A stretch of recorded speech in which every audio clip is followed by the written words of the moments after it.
All right. Well, today is February the 22nd, 2021, and we are here today with Allie Ramos, and she's running for City Council Place 4 for the place on the City Council.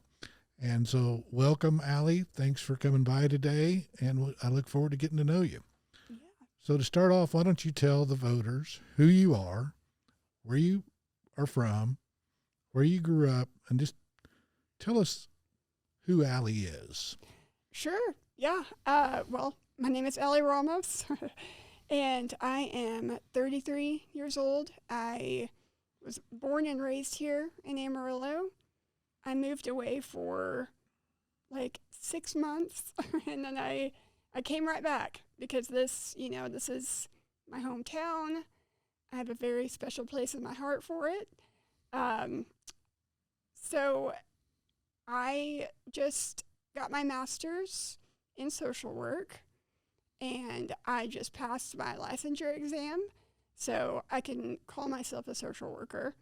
And I'm also a graphic designer. I'm an advocate for people with disabilities and for anyone who is oppressed or needing someone to speak for them or teach them how to speak. I like to consider myself an educator to inform people of different things. I don't believe in having like divisive conversations. I like to keep everything, if we don't agree, I like to just talk about it. And maybe, both of us can kind of just talk about how we feel about certain things. So I'm obviously disabled. And you're free to ask me anything that you think the voters would be interested in or to get to know me.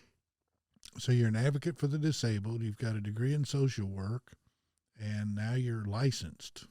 I am, yes. That sounds like a tax. Taking the test was 4 hours long, and I got it done in an hour and a half, and I did it in a mask, and I was like already a little bit panicked, because I was like, if I don't pass this test, it's like $300. It's just, ugh. But I passed, so I'm good. So I guess what I was trying to say is it sounds like you had to pay a tax to get a license. You do. Do you have to pay a fee? You do have to pay a fee, and then you have to keep it up, too, every year. You have to pay for. Is that through like the Texas Department of Licensing? Yes. So. Just the social work. I see. Yeah. I didn't realize social workers were licensed. Yeah, you have to keep up your continuing education units, and you have to make sure that you're educated on all the new things that are happening, or just to stay aware of everything. Well, that's fascinating. Yeah. So you said you're disabled. So how did you end up in a wheelchair? I was born with a neuromuscular disorder called spinal muscular atrophy. It's a form of muscular dystrophy, which means that I am missing a protein that keeps your muscles strong. So it just means that they eventually atrophy. They kind of just lose their ability to move. Kind of like Stephen Hawking. It's like the cousin of ALS. But I am on a medication that stops the progression. So it just came out. It's by mouth. It's very exciting. So basically, like, how I am now is how I'm going to continue to be, because before this medication came out, I always planned to lose my speech, to be able to not be able to swallow, not be able to eat, not be able to move. That was always in my future. So having this new medication just kind of like blows my mind that I can continue to function as highly effective as I do now. Well, that's fantastic. Yeah. Are they working on any projects or solutions on how to reverse it? There is no cure. There is no cure, but that's okay for me because I feel that my disability has given me a different perspective to help people who are also kind of judged by society, kind of stigmatized, made to believe that they aren't as worthy as other people. So I feel like this has given me just a voice to continue to do that. And one of my disabled friends, he told me, he said, I didn't choose politics. Politics chose me because I don't have the choice to be uninformed. And that's kind of the segue into why I decided to run for city council, because everything starts on the city level. Sure. Whether it's policies, whether I can get down the sidewalk because there's not a curb cut, or the sidewalk is like 10 feet off the ground, and everything around me just makes me have this perspective to see if I can't do it, who else can't either. Yep. No, that's fantastic. Very interesting. So what, I guess you pretty much, I was going to say, what possessed you to run for city council as opposed to some other elected office?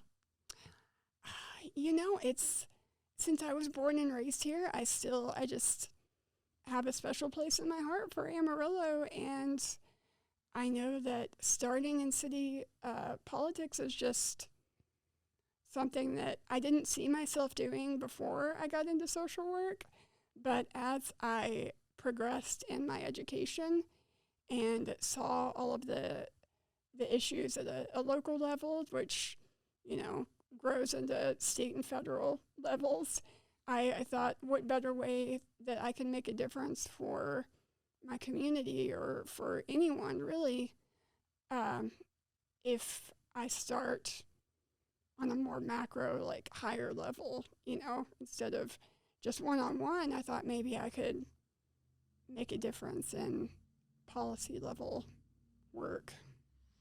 What do you think is one of the biggest issues facing the city council that they could have an effect on? I am a very honest person. What you see is what you get. And I feel like I've seen a lot of the complaints from the community and the constituents is that they don't trust who is in city council or who is in leadership. And that's really difficult to feel like your voice is being heard if you're not able to trust who is making the decisions for your everyday life. So where do you see Amarillo in 10 years?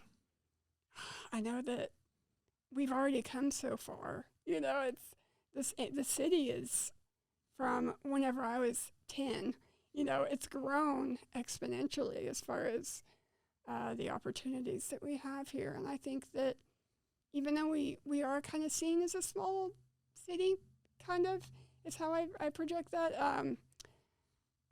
I know that we have the capacity to continue to progress and to keep our hometown as friendly and great as it always has been. So as far as where we would be in 10 years, I hope that we continue to grow. I hope that people are able to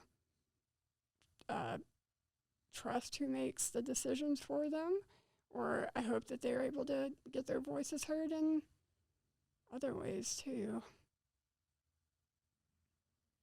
So what do you think what's the biggest issue facing the voters at the city council level right now? They've just had there's all this talk about a convention center that some people want and some people don't.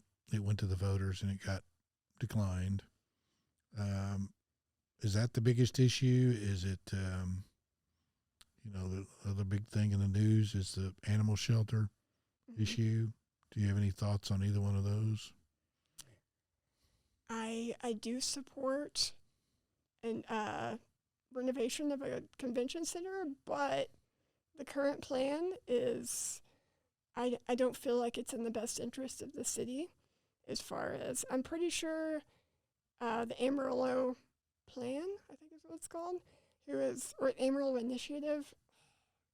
They're going to increase property taxes by 15.9% in order to get us an 8,000 seat arena, which Lubbock has around, gosh, I think they have like 15,000 seats, and OKC has like 18,000 seats. So as far as like the plan right now, I don't see why an artist would still come here if we don't have as many seats as the areas around us. So I'm in support, and I know that there is never like a right time to do things. You know, there's always going to be something in the way, but I think right now with the pandemic, people are losing their jobs. People are in a very tense situation that we've never particularly been in. I think that there's better ways around this plan right now, and I just don't feel like it's adequate. So as a city council member, how do you see your role as a council member in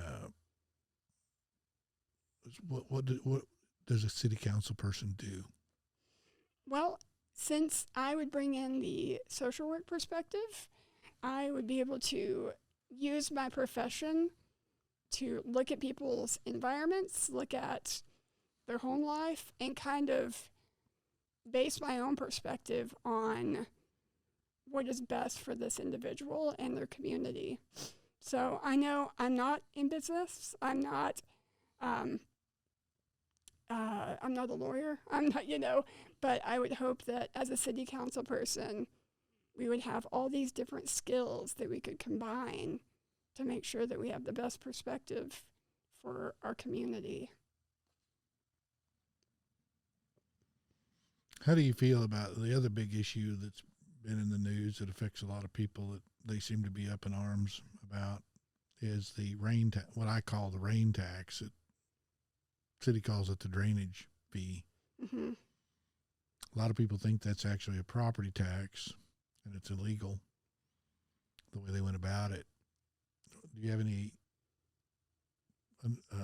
understanding or opinions about that? That's a good question. I would have to look into that more. I'm not completely knowledgeable on that, the drainage tax, so I would need to. Well, not apparently, they do. They send a separate bill to everybody for that, separate from their utility bill. So that's got a lot of people upset too. Number one, the cost is probably more than what they're bringing in. Yeah. Or nearly as much. And it's really a property tax, not a utility tax. And because if it was a utility, why didn't they put it on the utility bill? Mm-hmm. Mm-hmm. Honestly, I'm gonna have to look into that because I own my own home and I haven't noticed that. You haven't gotten a drainage tax bill? No. Well, we'll have to check into that. I know. Uh-oh. There I go. I'm going to have to get one We better now. not say that too loud. Maybe none of the city council people will see this, so you'll be safe. How do you stand on like parking fees downtown? That's another issue that people seem to be up in arms about. Yeah, that is, gosh, that seems like it's forever ago because it was like pre-pandemic and then the pandemic happened, so there haven't been really a lot of activities like happening downtown, but that's a good question because we're not a big city. You haven't noticed a big parking problem down there?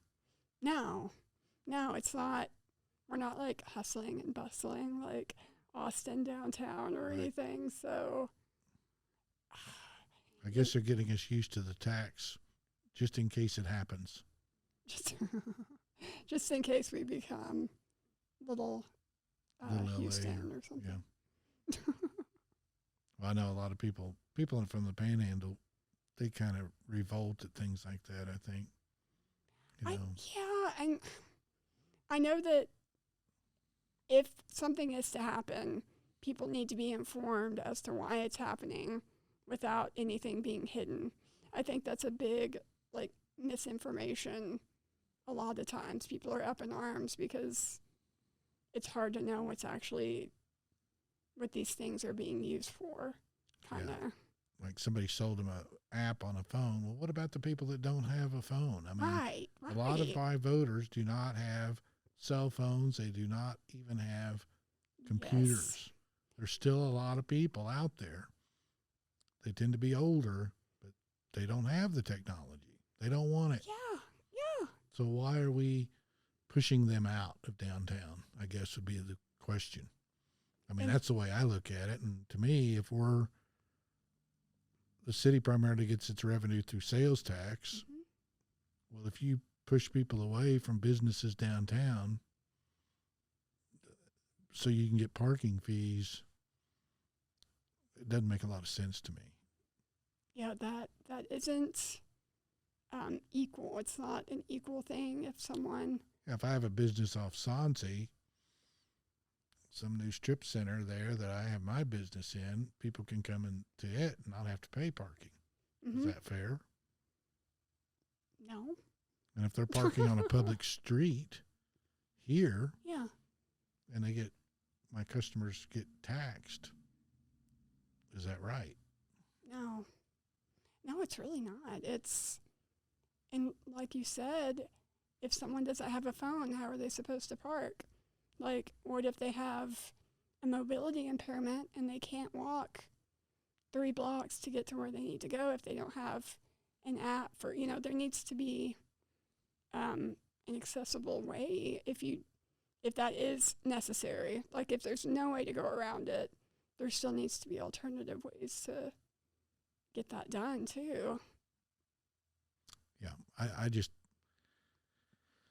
from what I hear from people and probably my own opinions coming through here, but I just don't think that's a logical thing to do, is to penalize people who go downtown if they have to go to a bank or a law firm or meet somebody for lunch at one of the restaurants downtown and they come out and they got a parking ticket. They're not coming back. Yeah. I don't think. No. I won't.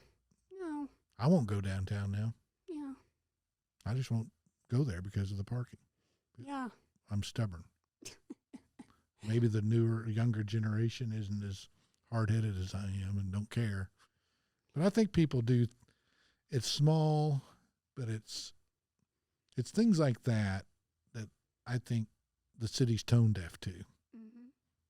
So I think what the people, the voters want is somebody or people that we elect that are going to echo how they believe and feel and not nickel and dime people to death. Yeah. I mean, they would have been, it's just like the, what's the other thing that they did? Oh, like the drainage fee. Mm-hmm. Why didn't they just put $5 on trash? Nobody would have said, hey, it's costing us more. People would have been okay with it. Mm-hmm. But doing this weird drainage tax, separate billing to get around, think they're getting around the property tax and then calling it a fee when it's really a property tax because somebody in some other city did it that way to raise money, Right. I think is not rational. Right. We're Amarillo. We want Amarillans coming up with our solutions. They should be emulating us, not the other way around.